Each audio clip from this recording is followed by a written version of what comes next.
ತತ್ರ ಭಾಗವತಾನ್ ಧರ್ಮಾನ್ ಶಿಕ್ಷೇದ್ ಗುರುವಾತ್ಮದೈವತಃ ಅಮಾಯಯಾನುವೃತ್ತ್ಯಾಯೈಸ್ತುಷ್ಯೇದಾತ್ಮಾತ್ಮದೋ ಹರಿಃ ವಾರ್ತಾ ಸಂಚಯಶಾಲೀನ ಶಿಲೋಂಚ ಇತಿ ವೈಗೃಹೇ ವಾರ್ತಾ ಯಾಯಾವನಂ ಜ್ಞೇಯಂ ಏಕಾಹಿತ್ವಮಸಂಚಯಃ.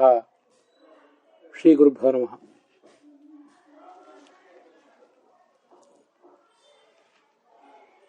ಅನೇಕೈಃ ಗುರುಭಿಃ ಸಕಾಶಾತ್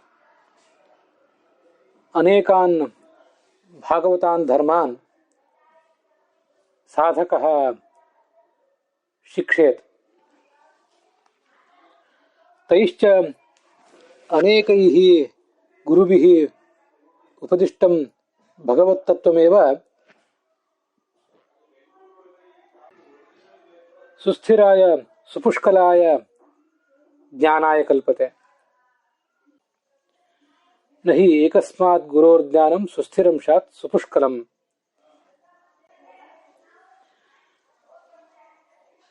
ತೈಃ ಏತಾದೃಶೈಃ ಗುರುಭಿಃ ಚೀರವಸನಂ ಶಿಕ್ಷೇತ್. ತೇಷಾಂ ಗುರುಣಾಂ ಆಜ್ಞಾಂ ಸ್ವೀಕೃತ್ಯ ಚೀರವಸನರೂಪಂ ಜೀವನಂ ಸರಳಜೀವನಂ ಯಾಪಯೇತ್ ಸಾಧಕಃ ಇತಿ ಗತೆ ದಿವಸೆ ಪ್ರಾಶ್ರಾವಿ. ತತ್ರ ಚೀರವ್ಯಸನಮಿತ್ಯರ್ಥಃ ಇತ್ಯಸ್ಯ ಅರ್ಥಃ ಯಃ ಕಶ್ಚನ ಜೀರ್ಣಃ ಪ್ರಾಚೀನೋ ವಾ ಪಟಃ ಯಃ ಪುರುಷಸ್ಯ ಸ್ತ್ರೀಯೋ ವಾ ಕೇವಲಂ ಮಾನಮಾಚ್ಛಾದಯಿತುಂ ಪ್ರಭವೇತ್. ಯತೋ ಹಿ ಅಭ್ಯುಷ್ಣಾತ್ ಸಘೃತಾತ್ ಅನ್ನಾತ್ ಅಚ್ಛಿದ್ರಾಚ್ಚ ಪ್ರಾಚೀನಾದಪಿ ಪಟಾತ್ ಜೀವನಂ ಖಲು ಸುಖೇನ ಯಾಪ್ಯತೆ. ತತಃ ಅಧಿಕಂ ಯಃ ಕಶ್ಚನ ಮೂಢಃ ಆಕಾಂಕ್ಷತೆ ಪ್ರಯತತೆ ಚ ಸಂಪಾದಯಿತುಂ ಸಹ ಸ್ಥೇನ ಇತ್ಯೇವ ಶಾಸ್ತ್ರೇಷು ಪರಿಗಣ್ಯತೆ. ದಂಡಂ ಚ ಅರ್ಹತ್ಯಯಂ. ಕೋಯಂ ದಂಡಃ?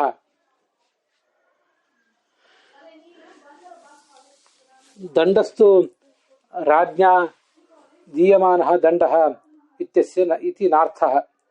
ಪರಂತು ದಂಡೋಯಂ ಜ್ಞಾನ ಸಂಪಾದನೆ ವಿಳಂಬಃ ಸಂಪಾದಿತಸ್ಯಾಪಿ ಜ್ಞಾನಸ್ಯ ಭಂಗಃ ಇತಿ ಅಯಮೇವ ದಂಡಃ ಇತಿ ಮಯಾ ಪರಿಗಣ್ಯತೆ. ಅಪಿ ಚ ಯಾವತ್ ಪ್ರಾರಬ್ಧಂ ಶರೀರಂ ತಾವದೇವ ಅನುಭವೇತ್ ಅಯಂ ಸಾಧಕಃ. ತಸ್ಮಿನ್ನಪಿ ಪ್ರಾರಬ್ಧಾಲ್ಲಬ್ಧೆ ಜನ್ಮನಿ ಉಚ್ಚಾವಚಾನಿ ಕರ್ಮಾಣಿ ಕುರ್ವನ್ನಪಿ ಜನ್ಮಾಂತರಾಣಿ ಯಥಾ ನ ಪ್ರಾಪ್ನೋತಿ ತಥಾ ಜಾಗರೂಕೋ ಭವತಿ. ಇತ್ಯಯಮೇವ ಚೀರವಸನಮಿತ್ಯಸ್ಯ ಪ್ರಧಾನಃ ಅರ್ಥಃ ಇತಿ ಸ್ವಯಂ ಅವಧೂತಶಿರೋಮಣಿನ ಸರ್ವಾನೇತಾನ್ ಭಾಗವತಾನ್ ಧರ್ಮಾನ್ ಗುರುಭಿಃ ಶ್ರುತ್ವಾ ಆಚರಿತ್ವಾ ಸ್ವಯಂ ಅಸ್ಮತ್ಸದೃಶಾನ್ ಶಿಷ್ಯಾನ್ ಸಾಧಕಾನ್ ಉಪದೇಷ್ಟುಂ ಅರ್ಹತಿ. ಅಯಮೇವ ಖಲು ವಿಷ್ಣುತೀರ್ಥಾಚಾರ್ಯಃ ಅವಧೂತಶಿರೋಮಣಿಃ ಇತಿ ಅನ್ವರ್ಥಂ ನಾಮ ಭಜತಿ. ಕಳೆದ ದಿವಸ ಈ ಚೀರವಸನ ಅನ್ನೋದ್ರ ಬಗ್ಗೆ ನಾವು ಶ್ರವಣ ಮಾಡಿದ್ವಿ. ಏನದು ಚೀರವಸನ ಅಂದರೆ,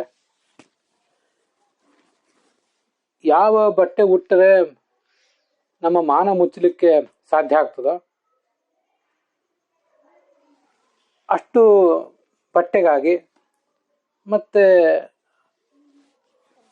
ಎಷ್ಟು ಆಹಾರವನ್ನು ಸ್ವೀಕಾರ ಮಾಡಿದರೆ ನಮ್ಮ ಹೊಟ್ಟೆ ತುಂಬುತ್ತದೋ ಮತ್ತು ಜೀವನ ನಡೀತದೋ ಅಷ್ಟು ಆಹಾರವನ್ನು ಮಾತ್ರ ಸಂಪಾದನೆ ಮಾಡುವವನು ಅಷ್ಟು ಬಟ್ಟೆಗೆ ಮಾತ್ರ ಪ್ರಯತ್ನಿಸುವವನು. ಇದಕ್ಕಿಂತ ಹೆಚ್ಚಿನ ಸಂಪಾದನೆಯನ್ನೇ ಮಾಡಲು ಅಲ್ಲ ಇವನು ಈ ಸಾಧಕ.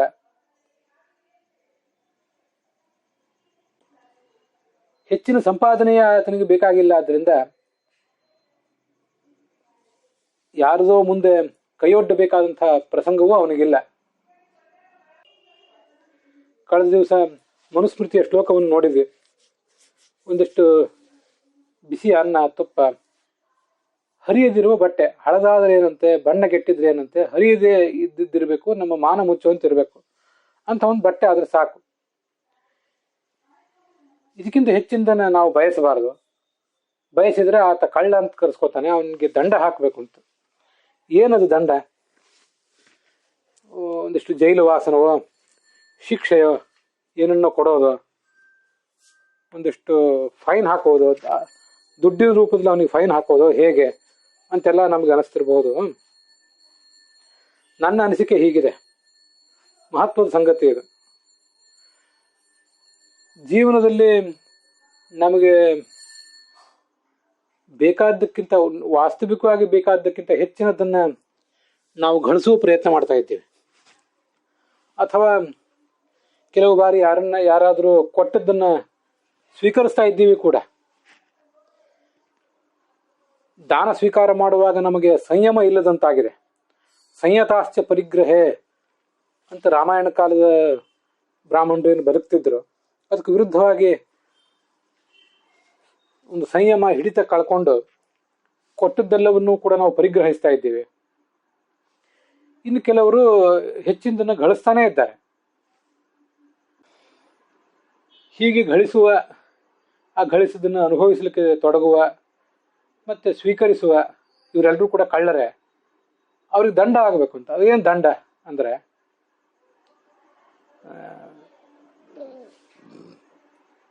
ಶಾಸ್ತ್ರಜ್ಞಾನ ಗಳಿಸುವುದರಲ್ಲಿ ವಿಳಂಬ ಆಗೋದು, ಇದೇ ದಂಡ. ಪ್ರಾಯ ಇನ್ನು ಮುಂದೆ ನಾವು ಗಳಿಸಬೇಕಾಗಿರುವಂಥ ಸಂಗತಿಗಳು ಮೂರೇ. ಉಳಿದಿದ್ದೆಲ್ಲವನ್ನೂ ನಾವು ಈ ಜಗತ್ತಿನಲ್ಲಿ ಗಳಿಸಿ ಆಗಿದೆ. ಈ ಹಿಂದಿನ ಅನೇಕ ಜನ್ಮಗಳಲ್ಲಿ ಎಲ್ಲ ಥರದ ಸುಖ ದುಃಖ ಉಂಡಾಗಿದೆ. ಎಲ್ಲ ಥರದ ಅಧಿಕಾರ, ಎತ್ತರ, ಸ್ಥಾನ, ಮಾನ, ಧನ ಎಲ್ಲವನ್ನೂ ಗಳಿಸಿಯೇ ಆಗಿದೆ. ನಮಗದು ನೆನಪಿಲ್ಲದೆ ಇರಬಹುದು, ಅಥವಾ ಇನ್ನು ಕೆಲವು ಯಾವ್ದಾದ್ರು ಬಾಕಿ ಇರ್ಬೋದು. ಮುಂದಿನ ಜನ್ಮಗಳಲ್ಲಿ ನಾವು ಅನುಭವಿಸ್ಬೋದು. ಮುಂದಿನ ಜನ್ಮಗಳಲ್ಲಿ ಯಾವುದನ್ನಾದರೂ ಅನುಭವಿಸುವವರು ಇದ್ದೀವಿ ಅಂದ ಮಾತ್ರಕ್ಕೆ ಅದೇನು ಬಹಳ ಮಹತ್ವದ್ದೇನಲ್ಲ. ಯಾವ ಸ್ಥಾನಮಾನವೂ ಕೂಡ, ಧನವೂ ಕೂಡ. ಮಹತ್ವ ಏನಾದರೂ ಇದ್ರೆ ಅದು ಶಾಸ್ತ್ರಗಳ ಶ್ರವಣದಿಂದ ಬರುವಂತಹ ದೃಢವಾದ ಪರೋಕ್ಷ ಜ್ಞಾನ, ಮುಂದೆ ಮಾನಸಾಪರೋಕ್ಷ, ಮುಂದೆ ಸ್ವರೂಪಾಪರೋಕ್ಷ. ಹೀಗೆ ಜ್ಞಾನಭಕ್ತಿ ವೈರಾಗ್ಯಗಳ ಸಂಪತ್ತಿಯೇ ನಿಜವಾದ ಸಂಪತ್ತಿ. ನಮಗೆ ಆರ್ಥಿಕವಾಗಿ ದಂಡ ಯಾರಾದರೂ ಹಾಕಿದರೆ, ಫೈನ್ ಹಾಕಿದರೆ, ಅದೇನು ದೊಡ್ಡ ಶಿಕ್ಷೆ ಏನಾಗಲಿಕ್ಕಿಲ್ಲ. ಆದರೆ ಶಾಸ್ತ್ರ ಶ್ರವಣ ಮಾಡುವ, ಮನನ ಮಾಡುವ, ಧ್ಯಾನ ಮಾಡುವ ಅವಕಾಶವನ್ನೇ ನಮ್ಮಿಂದ ಭಗವಂತ ಕಿತ್ಕೊಂಡ್ರೆ ಅದು ನಮಗೆ ದೊಡ್ಡ ಶಿಕ್ಷೆ ಆಗ್ತದೆ. ಪ್ರಾಯ ಸರಳ ಜೀವನವನ್ನು ನಡೆಸಲಿಕ್ಕೆ ನಾವು ವಿಫಲರಾಗಿ, ಸಿಂಪಲ್ ಲಿವಿಂಗ್ ಮಾಡದೆ, ಹೈ ಥಿಂಕಿಂಗ್ ಮಾಡದೆ,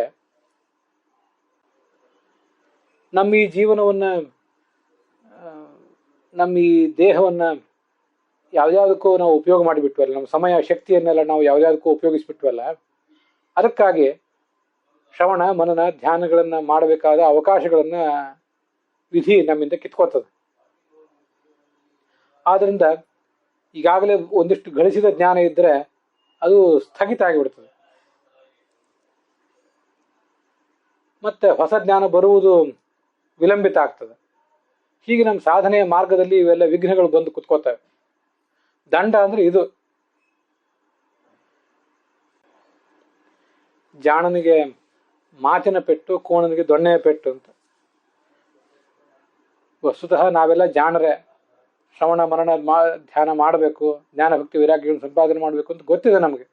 ಆದರೂ ಈ ಉನ್ಮಾದದಲ್ಲಿ ಇದನ್ನೆಲ್ಲ ಮರ್ತಿದ್ದೇವೆ. ಎಷ್ಟು ಸಾಧ್ಯವೋ ಅಷ್ಟು ಗಳಿಸ್ಲಿಕ್ಕೆ ಪ್ರಯತ್ನ ಪಡ್ತಾ ಇದ್ದೇವೆ. ಎಷ್ಟು ಸಾಧ್ಯವೋ ಅಷ್ಟು ದಾನ ರೂಪದಲ್ಲಿ ಸ್ವೀಕಾರ ಮಾಡ್ಲಿಕ್ಕೆ ಪ್ರಯತ್ನ ಪಡ್ತಾ ಇದ್ದೇವೆ.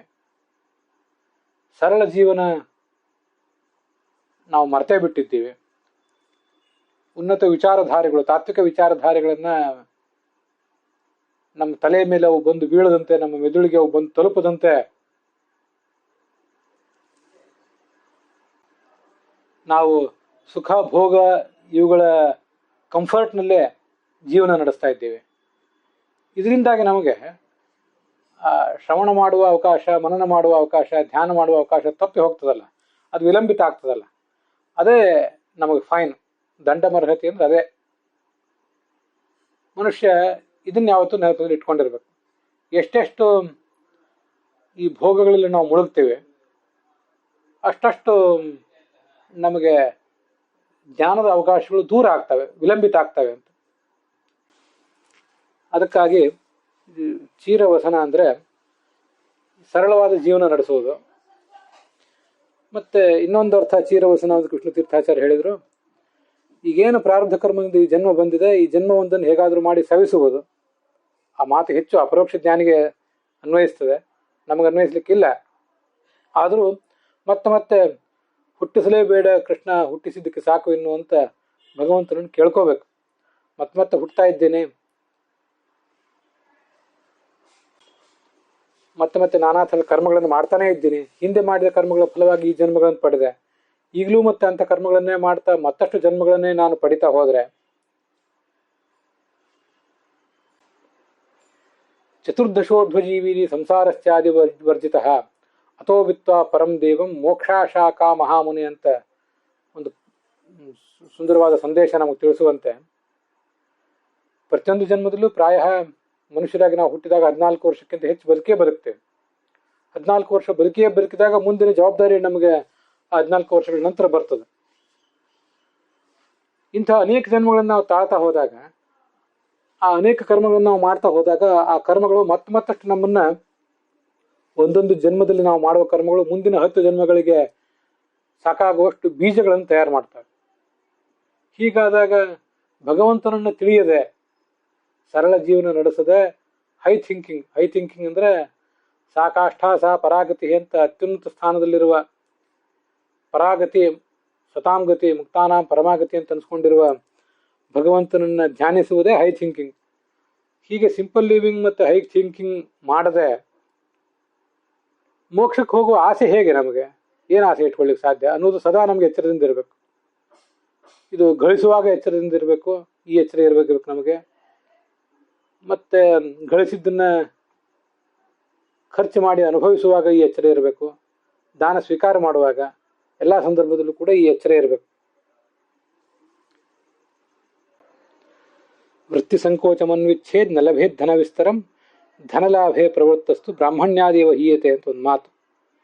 ವೃತ್ತಿ, ನಮ್ಮ ಜೀವನೋಪಾಯ ತುಂಬಾ ವಿಕಸಿತ ಆದಷ್ಟು, ಎಕ್ಸ್ಪ್ಯಾಂಡ್ ಆದಷ್ಟು ನಮಗೆ ದುಡ್ಡು ಹೆಚ್ಚು ಬರ್ತಾ ಹೋಗ್ತದೆ, ಮೆಟೀರಿಯಲ್ ಕಂಫರ್ಟ್ ಇವು ಜಾಸ್ತಿ ಆಗ್ತಾ ಹೋಗ್ತವೆ.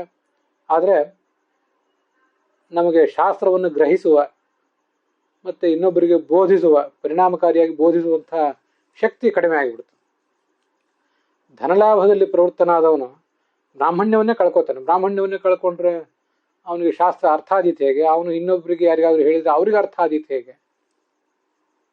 ಆದ್ದರಿಂದ ನಲಭೇ ಧನ ವಿಸ್ತರಂ, ಹೆಚ್ಚು ಸಂಪಾದನೆಯ, ಆ ಸಂಪಾದನೆ ಅನ್ನೋದು ನಾವೇ ವ್ಯಾಪಾರ ಉದ್ಯೋಗ ಇತ್ಯಾದಿಗಳನ್ನು ಮಾಡಿ ಗಳಿಸುವ ಸಂಪಾದನೆ ಇರ್ಬೋದು, ಅಥವಾ ದಾನ ಸ್ವೀಕಾರ ಮಾಡಿ ಗಳಿಸುವ ಸಂಪಾದನೆ ಇರ್ಬೋದು. ಅಂತೂ ಆ ಸಂಪಾದನೆ ಸೀಮಿತವಾಗಿದ್ದರೆ ಬ್ರಾಹ್ಮಣ್ಯ ಸುರಕ್ಷಿತವಾಗಿರ್ತದೆ. ಬ್ರಾಹ್ಮಣ್ಯಕ್ಕೂ ಸೀಮಿತ ಧನ ಲಾಭಕ್ಕೂ ಸೀಮಿತ ಸಂಪಾದನೆಗೂ ಒಂದು ನಿಕಟವಾದ ಸಂಬಂಧ ಇದೆ. ಸಂಪಾದನೆ ಹೆಚ್ಚಾದಷ್ಟು ಬ್ರಾಹ್ಮಣ್ಯದ ಪ್ರಮಾಣ ಕಡಿಮೆ ಆಗ್ತಾ ಹೋಗ್ತದೆ ಅನ್ನೋದು ಎಚ್ಚರ ಇರಬೇಕು ಮನುಷ್ಯನಿಗೆ. ಅದನ್ನ ಮತ್ತಿವತ್ತು ಮೆಲುಕು ಹಾಕಬೇಕು ಅನ್ನಿಸ್ತು, ಅದಕ್ಕಾಗಿ ಮೆಲುಕು ಹಾಕ್ಕೊಂಡೆ. ವಸ್ತುತಃ ಅಂಥ ಸರಳವಾದ ಜೀವನವನ್ನು ನಡೆಸಿ ಅವಧೂತರು ಅಂತ ಕರೆಸ್ಕೊಂಡವರಲ್ಲಿ ಅಗ್ರಗಣ್ಯರಾದವರು ವಿಷ್ಣು ತೀರ್ಥಾಚಾರ್ಯರು. ಅವರಷ್ಟು ದೊಡ್ಡ ಅವಧೂತರು ಎಲ್ಲರೂ ಆಗದೇ ಇದ್ರು ಕೂಡ ನಮ್ಮ ಹಿಂದಿನ ತಲೆಮಾರಿನ ಜನ ಅವರೆಲ್ಲ ಸರಳವಾದ ಜೀವನವನ್ನೇ ನಡೆಸ್ತಾ ಇದ್ರು. ಈಗಿನಂತೆ ಬಹಳಷ್ಟು ಸುಖ, ಸಂಪರ್ಕ, ಸೌಕರ್ಯ ಇವೆಲ್ಲ ಅವ್ರಿಗೆ ಇರಲಿಲ್ಲ. ಆದರೆ ಆ ಜನರಿಗಿದ್ದಂಥ ನೆಮ್ಮದಿ ಒಂದು ತಾತ್ವಿಕ ದೃಷ್ಟಿಕೋನ ಈಗಿನವರಿಗೆ ಕಡಿಮೆ ಆಗ್ತಾ ಇದೆ. ಹಿಂದೆ ಕೂಡ ಅನೇಕ ಬಾರಿ ಹೇಳಿದ್ದೆ, ವೈದಿಕ ಧರ್ಮ ಸಂಪ್ರದಾಯಸ್ಥರು ಅಂತ DVG ಅವರು ಈ ತ್ರಿಮತಸ್ಥ ವಿದ್ವಾಂಸರ, ಸನ್ಯಾಸಿಗಳ, ಪೀಠಾಧಿಪತಿಗಳ ಒಂದು ಚಿತ್ರಣ ಕೊಟ್ಟಿದ್ದಾರೆ. ಅದೊಂದು ಪುಸ್ತಕ. ಅದರಲ್ಲಿ ಅವರು ಇಲ್ಲಿ ನಾನು ಚಿತ್ರಿಸುವ ಈ ವ್ಯಕ್ತಿಗಳು ರಾಜಕಾರಣಿಗಳಲ್ಲ, ಕಲಾವಿದರಲ್ಲ, ಅಧಿಕಾರಸ್ಥರಲ್ಲ, ಏನೂ ಅಲ್ಲ. ಅವ್ರ ಬಗ್ಗೆ ಎಲ್ಲ ಬೇರೆ ಪುಸ್ತಕಗಳನ್ನು ಬರೆದಿದ್ದಾರೆ ಇವರೇ DVG ಅವರು. ಅಂಥ ಒಂದು 2-3 ಬೇರೆ ಪುಸ್ತಕಗಳನ್ನು ಬರೆದು ಕೊನೆಗೆ ಇದನ್ನು ಬರೆದಿದ್ದಾರೆ. ಆ ಉಳಿದವರ ಜೀವನದಲ್ಲಿರುವಂತೆ ಏನೋ ಅದ್ಭುತವಾದ ಸಾಧನೆ, ಕಣ್ಕುಕ್ಕುವ ಸಾಧನೆ, ಅಂಥ ಸಂಪತ್ತು, ಎತ್ತರ, ಸ್ಥಾನ, ಮಾನ, ಧನ, ಗ್ಲ್ಯಾಮರ್ ಅನ್ನೋದು ಯಾವುದೂ ಇವ್ರ ಜೀವನದಲ್ಲಿ ಇಲ್ಲದೇ ಇರಬಹುದು. ತುಂಬ ಸರಳವಾಗಿ ಬದುಕಿದವರು. ಇಂಥವ್ರ ಜೀವನ ಬಗ್ಗೆ ಓದಿದ್ರೆ ನಮಗೇನಾಗ್ತದೆ ಅಂತ ಯಾರಿಗಾದರೂ ಅನಿಸಿತು, ಅನಿಸೋದಿಲ್ಲ ಅಂತಲ್ಲ. ಆದರೆ ಒಂದಿಷ್ಟು ವಿವೇಕ ಇದ್ದವನಿಗೆ ಇಂಥವ್ರ ಕುರಿತಾಗಿ ನಾವೊಂದಿಷ್ಟು ಏನಾದರೂ ಓದಿದರೆ ಅದು ನಮ್ಮ ಮೇಲೂ ಕೂಡ ಒಂದು ದೀರ್ಘವಾದಂಥ ಪರಿಣಾಮ ಬೀರಬಹುದು ಅನ್ನೋದು ನಮಗೆ ಗಮನದಲ್ಲಿರಬೇಕು. ನಮಗೆ ಯಾರ್ಯಾರೋ ವಿವಿಧ ಕ್ಷೇತ್ರಗಳಲ್ಲಿ ದೊಡ್ಡ ಸಾಧನೆ ಮಾಡಿದ, ಕಣ್ಕುಕ್ಕುವ ಸಾಧನೆ ಮಾಡಿದವ್ರದೆಲ್ಲ ಜೀವನಾದರ್ಶಗಳು, ಅವರ ಆತ್ಮಚರಿತ್ರೆಗಳು, ಬಯೋಗ್ರಫಿಗಳೆಲ್ಲ ನಮ್ಮ ಕಣ್ಣಿಗೆ ಬೀಳ್ತಿರ್ತವೆ. ತೀರಾ ಎಲೆ ಮರೆ ಕಾಯಿ ಅಂತೆ. ಅದರಲ್ಲೂ ವಿಶೇಷವಾಗಿ ಅಧ್ಯಾತ್ಮದ ಕ್ಷೇತ್ರದಲ್ಲಿ ಸಾಧನೆ ಮಾಡಿದವರ ಜೀವನ ಹೀಗೆ ನಮ್ಮ ಗಮನಕ್ಕೆ ಬರದೇ ಹೋಗ್ಬೋದು. ಇದಕ್ಕೆ 2 ಕಾರಣಗಳು. ಇತ್ತೀಚೆಗೆ ಪ್ರತಿಯೊಬ್ಬರು ಕೂಡ ತಮ್ಮ ಬಯೋಗ್ರಫಿಯನ್ನು ಬರ್ಕೊಳ್ಳುವ ಪ್ರಯತ್ನ ಮಾಡ್ತಿದ್ದಾರೆ. ಕ್ರೀಡಾಪಟುಗಳು, ರಾಜಕಾರಣಿಗಳು, ಕಲಾವಿದರು, ಹೀಗೆಲ್ಲರೂ ಕೂಡ ಕೆಲವು ಸಾರಿ ಅವರೇ ಬರ್ಕೋತಾರೆ, ಅಥವಾ ಕೆಲವು ಬಾರಿ ಬೇರೆ ಯಾರು ಕಡೆಯಿಂದ ಅವರು ಬರೆಸ್ತಾರೆ. ಅದೇನು ಬೇರೆಯವ್ರ ಕಡೆಯಿಂದ ಬರೆಸಿದ್ರು ತಾವೇ ಬರ್ಕೊಂಡು, ಎರಡು ಒಂದೇ. ಕೆಲವು ಬಾರಿ ಇವರಿಂದ ಸ್ಫೂರ್ತಿ ಪಡೆದು ಇನ್ಯಾರೋ ಕೆಲವರು ಇವರು ಹೇಳದೆ ಹೋದರೂ ಕೂಡ ಬರೀತಾರೆ. ಅನೇಕ ಕಡೆ ವ್ಯಕ್ತಿತ್ವ ತರಬೇತಿ, ಸೈಕೋಥೆರಪಿ, ಕೌನ್ಸಿಲಿಂಗ್ ಇದನ್ನೆಲ್ಲ ಮಾಡುವವರು ಅನೇಕರ ಜೀವನ ಚರಿತ್ರೆಗಳ ಕುರಿತಾಗಿ ನಮಗೆ ತಿಳಿಸ್ತಾ ಇರ್ತಾರೆ. ಅಂಥದನ್ನೆಲ್ಲ ಕೇಳಿದ್ದೀನಿ ನಾನು. ಒಂದು 5 ಮಿನಿಮಮ್ ಹ್ಯಾಬಿಟ್ಸ್, ಒಂದು 5 ಅಭ್ಯಾಸಗಳು. ಯಾರ್ದು ಅಭ್ಯಾಸಗಳು ಅಂದರೆ the most successful people, the 5 habits of 100 most successful people, ಹೀಗೆಲ್ಲ ಕೆಲವು ಪುಸ್ತಕಗಳು.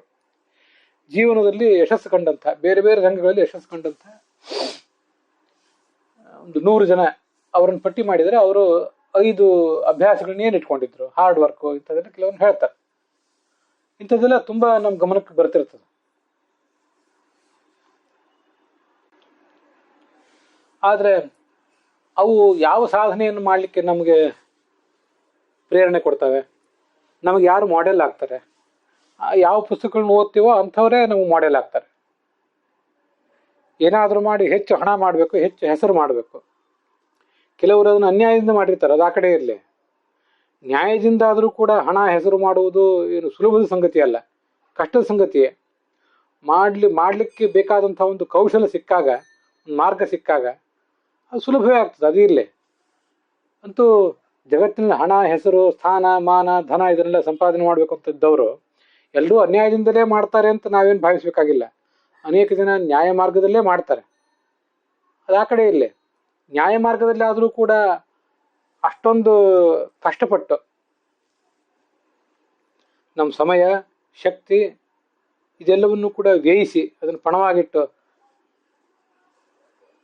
ಇದನ್ನೆಲ್ಲ ಮಾಡಬೇಕಾಗ್ತದಲ್ಲ, ಸುಲಭವಾಗಿ ಬರೋದಿಲ್ಲಲ್ಲ ಅದು. ಇದೆಲ್ಲ ನಮ್ಮನ್ನು ದೂರ ತಗೊಂಡು ಹೋಗೋದಿಲ್ಲೇನೋ ಸಾಧನೆಯಿಂದ. ಯಾವ ಗುರಿ ಕಡೆ ನಾವು ಹೋಗಬೇಕಾಗಿತ್ತು ಆ ಗುರಿಯಿಂದ ನಮ್ಮನ್ನು ದೂರ ತಗೊಂಡು ಹೋಗಿಬಿಡ್ತದಲ್ಲ, ಆ ಒಂದು ಅಪಾಯ ಇದೆಯಲ್ಲ, ಅದ್ರ ಬಗ್ಗೆ ನಮ್ಗೆ ಎಚ್ಚರ ಇರಬೇಕಲ್ಲ.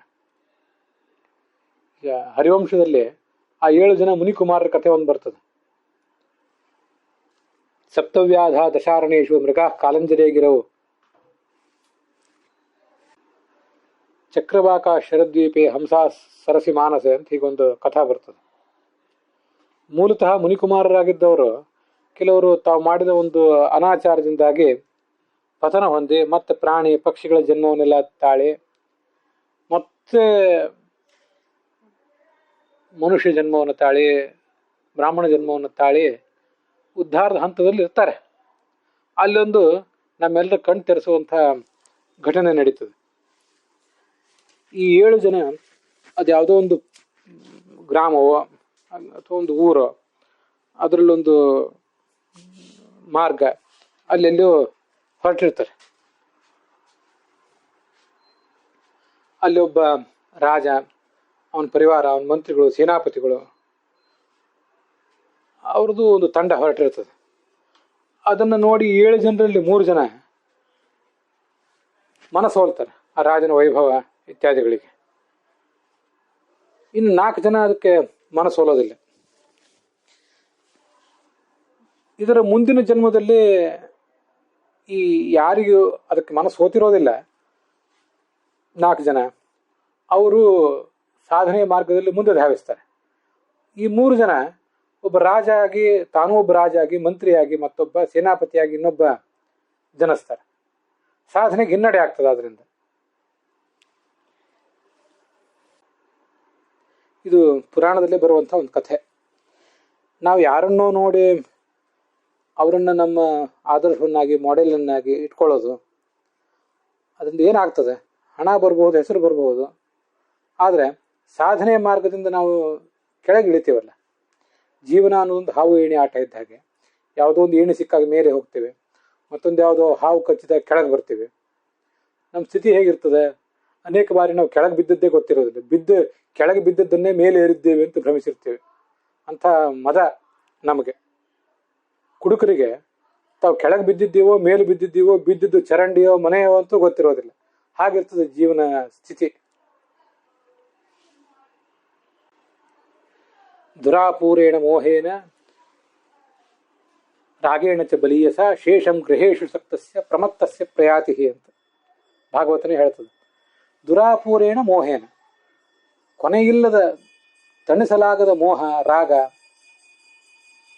ಇದರ ವಶನಾಗಿ ಶೇಷಂ ಗೃಹೇಶು ಸಕ್ತಸ್ಯ, ಮನೆ, ಗಂಡ, ಹೆಂಡತಿ, ಮಕ್ಕಳು, ಬಂಧುಗಳು, ನಮ್ಮ ಪರಿವಾರ, ಇದರೆಲ್ಲ ಮತ್ತನಾಗಿಬಿಡ್ತಾನೆ.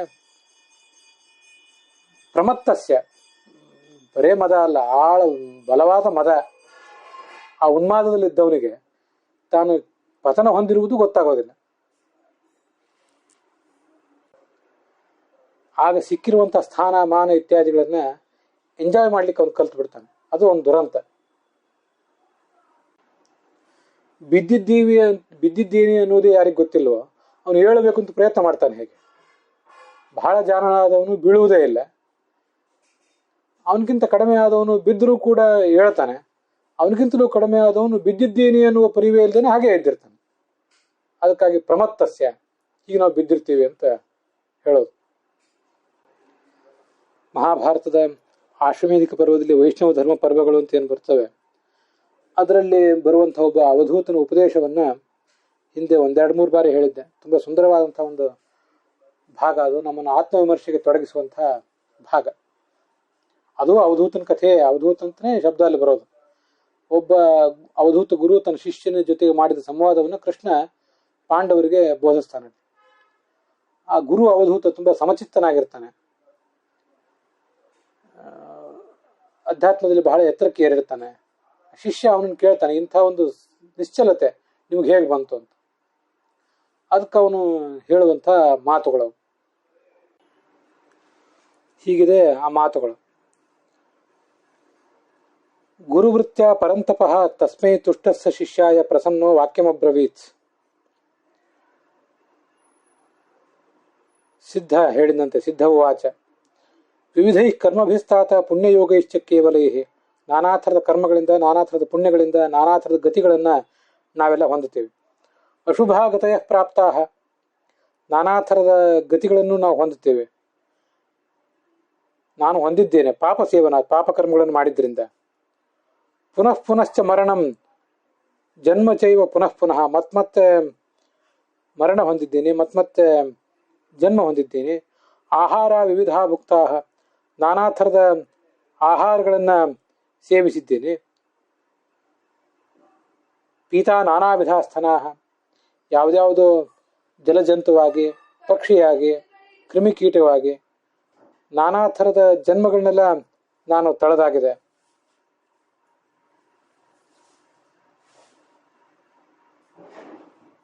ಸುಖಾನಿ ಚ ವಿಚಿತ್ರಾಣಿ ದುಃಖಾನಿ ಚ ಮಯಾನಘ, ನಾನಾ ಥರದ ಸುಖಗಳನ್ನು ಅನುಭವಿಸಿದ್ದೇನೆ, ದುಃಖಗಳನ್ನು ಅನುಭವಿಸಿದ್ದೇನೆ. ಮಾತರೋ ವಿವಿಧ ದೃಷ್ಟಾಹ, ಎಷ್ಟು ಜನ ತಂದೆಯಂದರು, ಎಷ್ಟು ಜನ ತಾಯಂದಿರಾಗಿ ಹೋಗಿದ್ದಾರೆ, ಎಷ್ಟು ಜನ ಪ್ರೀತಿ ಪಾತ್ರರಾದವ್ರ ಜೊತೆ ಬದುಕಿದ್ದೇನೆ. ಕೆಲವು ಬಾರಿ ಅಪ್ರಿಯರ ಜೊತೆಗೆ ಬದುಕಬೇಕಾದ ಪ್ರಸಂಗ ಬಂದಿದೆ, ಪ್ರಿಯರನ್ನು ಕಳ್ಕೊಳ್ಬೇಕಾದ ಪ್ರಸಂಗ ಬಂದಿದೆ. ಅದೆಷ್ಟು ಬಾರಿ ಹಿಂದೆ ಧನ ಸಂಪತ್ತೆಲ್ಲ ಕಳ್ಕೊಂಡಿದ್ದೇನೆ, ಕಷ್ಟಪಟ್ಟು ಗಳಿಸಿದ ಧನ ಕಳ್ಕೊಂಡಿದ್ದೇನೆ. ಅವಮಾನ ಸುಕಷ್ಟಾಶ್ಚ, ಎಷ್ಟು ಥರದ ಕಷ್ಟಗಳು, ಎಷ್ಟು ಥರದ ಅವಮಾನಗಳು ರಾಜರಿಂದ, ಸರ್ಕಾರದಿಂದ, ಸ್ವಜನಾತ್ ನಮ್ಮವರಿಂದ. ಶಾರೀರ ಮಾನಸಾವಾಪಿ ವೇದನಾ ಭೃಷದ್ ದಾರುಣಾಹ, ನಾನಾ ಥರದ ದೈಹಿಕ ಮಾನಸಿಕ ಬೇನೆಗಳು ನನಗಾಗಿವೆ. ಪ್ರಾಪ್ತ ವಿಮಾನನಾಶ್ಚೋಗ್ರಾಹ, ಭಯಂಕರವಾದ ನೋವುಗಳು, ಯಾತನೆಗಳು ನನಗಾಗಿವೆ. ವಧ ಬಂಧಾಶ್ಚ ಶಾಶ್ವತಾಹ, ಮಾಡಿದ ತಪ್ಪುಗಳಿಗೆ ಪರಿಣಾಮವಾಗಿ ಬಂಧನ ಅನುಭವಿಸಿದ್ದೇನೆ, ಮರಣದಂಡನವನ್ನೇ ಅನುಭವಿಸಿದ್ದೇನೆ, ನರಕದಲ್ಲಿ ಹೋಗಿ ಬಿದ್ದಿದ್ದೇನೆ. ಮುಪ್ಪು ಬಂದದ್ದನ್ನು ಅನುಭವಿಸಬೇಕಾದ ಪ್ರಸಂಗ ಬಂದಿದೆ, ರೋಗಗಳ ಪೀಡೆಗೆ ಒಳಗಾಗಿದ್ದೇನೆ.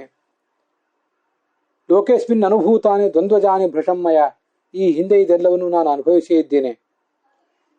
ತತಃ ಕದಾಚಿನ್ ನಿರ್ವೇದಾತ್ ನಿರಾಕಾರಾಶ್ರಿತೇನ ಚ, ಒಂದು ಬಾರಿ ನನಗೆ ನಿರ್ವೇದ ಬಂತು, ಇದನ್ನು ಸಾಕು ಅಂತ.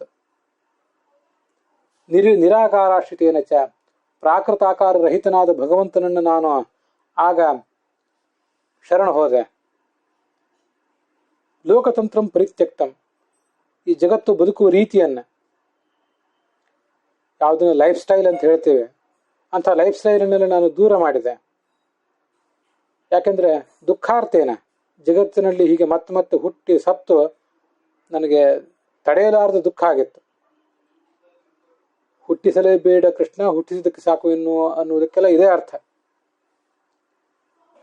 ಲೋಕೇಸ್ಮಿನ್ ಅನುಭೂಜಾಹಂ ಇಮಂ ಮಾರ್ಗಂ ಅನುಷ್ಠಿತಃ, ಎಲ್ಲವನ್ನೂ ಹಿಂದೆ ನಾನು ಅನುಭವಿಸಿದ್ದೇನೆ, ಅದರಿಂದ ಈ ಮಾರ್ಗವನ್ನು ನಾನೀಗ ಹಿಡಿದಿದ್ದೇನೆ, ಆದ್ದರಿಂದ ಈ ಸಿದ್ಧಿ ಬಂದಿದೆ.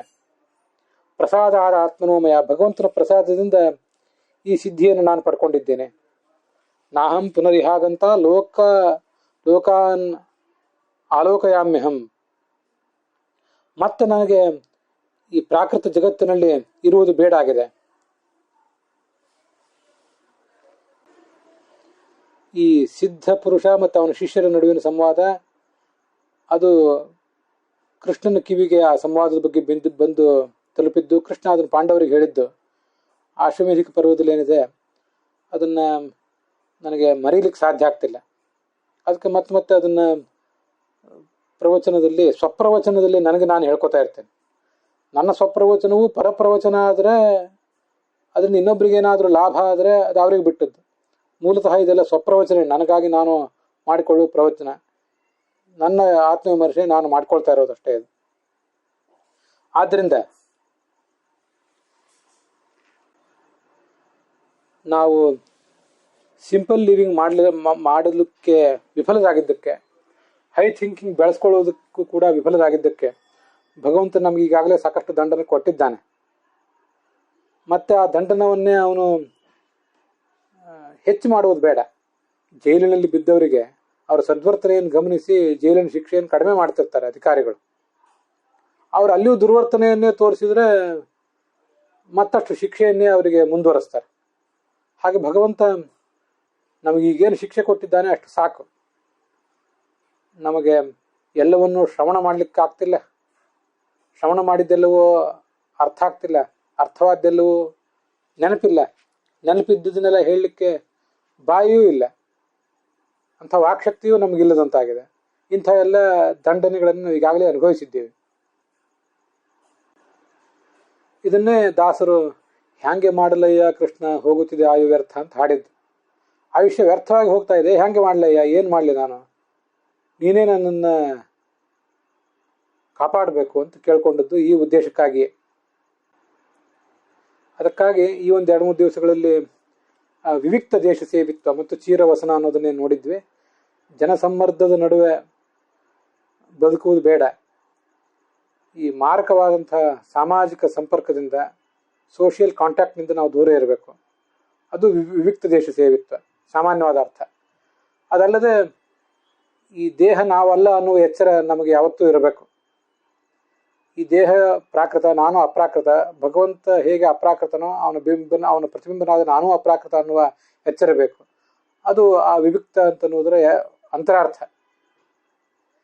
ಮತ್ತು ಚೀರವಸನ ಅಂದರೆ ಸರಳವಾದ ಜೀವನ, ಸರಳವಾದ ಬದುಕುವ ಶೈಲಿ, ಅದು ಚೀರವಸನ. ಅದಲ್ಲದೆ ನಮ್ಮ ಏನು ಈ ಶರೀರ ನಮಗೆ ಬಂದಿದೆ, ಈ ಶರೀರ ಮತ್ತಷ್ಟು ನಮ್ಮನ್ನು ಬಂಧಿಸಿ ಹಾಕುವ ಕರ್ಮಗಳನ್ನು ಮಾಡದಂತೆ ನಾವು ಎಚ್ಚರ ವಹಿಸಬೇಕು. ಕರ್ಮಗಳನ್ನು ಮಾಡುವಾಗ ಯಾವತ್ತೂ ನಮ್ಮನ್ನು ಇದು ಕಟ್ಟಿ ಹಾಕಬಾರದು ಅನ್ನುವ ಎಚ್ಚರ ನಮಗೆ ಇರುವಂತೆ. 14 ವರ್ಷ ನಮಗೆಲ್ರಿಗೂ ದಾಟಿದೆ, ಜವಾಬ್ದಾರಿ ಬಂದಿದೆ, ನಮ್ಮ ಕರ್ಮಗಳಿಗೆ ನಾವೇ ಜವಾಬ್ದಾರಿ ಆಗಿದ್ದೇವೆ. ಆದ್ದರಿಂದ ಆ ಜವಾಬ್ದಾರಿಯನ್ನು ಅರಿತು ನಮ್ಮನ್ನು ಇದು ಮತ್ತಷ್ಟು ಬಂಧನಕ್ಕೆ ಈಡು ಮಾಡದಂತೆ, ಇದು ನಮ್ಮನ್ನು ಮೇಲಕ್ಕೆ ಎತ್ತಬೇಕಾಗಿದೆ. ಹಾಗೆ ಮೇಲಕ್ಕೆ ಏರುವ ಕಾರ್ಯಕ್ರಮಗಳನ್ನು ನಾವು ಹಮ್ಮಿಕೊಳ್ಳಬೇಕು. ಅದನ್ನು 2 ದಿವಸಗಳಲ್ಲಿ ವಿವಿಕ್ತ ಮತ್ತು ಚೀರವಸನ ಅನ್ನೋದರಿಂದ ನಾವು ನೋಡಿದ್ದೀವಿ. ಅಲ್ಲಿಗೆ ಇವತ್ತಿನ ಈ ಭಾಗ ಸಮಾಪ್ತವಾಗಿದೆ.